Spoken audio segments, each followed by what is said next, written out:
ஆட்டு நுரையீரல் எடுத்தீங்கன்னா, இந்த வீடியோ பார்த்துட்டு ஒரு முறை இது மாரி ட்ரை பண்ணி பாருங்க. சூப்பரா இருக்கும். நுரையீரல நல்லா கிளீன் பண்ணிட்டு, குக்கர்ல சேர்த்துருக்கேன். 1/4 டீஸ்பூன் மஞ்சள் தூள், தேவையான அளவு தண்ணி சேர்த்துட்டு, கொஞ்சமா உப்பு சேர்த்து, குக்கர க்ளோஸ் பண்ணி, அடுப்ப மீடியம் ஃப்ளேம்ல வச்சு, ஒரு 4 விசில் வச்சு எடுத்துக்கிறங்க. சூப்பரா வெந்திருக்கும். பாருங்க, செக் பண்ணிக்கிறங்க.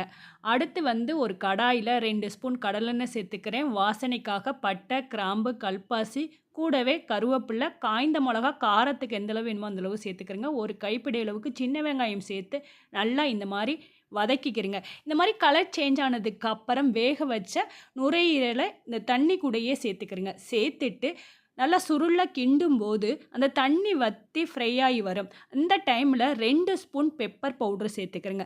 சேர்த்துட்டு நல்லா இந்த மாரி ஆனதுக்கப்புறம், சுருள கிண்டும்போது அந்த தண்ணி வத்தி இந்த மாரி ரெடியாகி வரும்.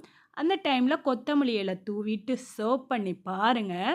சாரமா சூப்பரா இருக்கும். கண்டிப்பா ட்ரை பண்ணுங்க. தேங்க்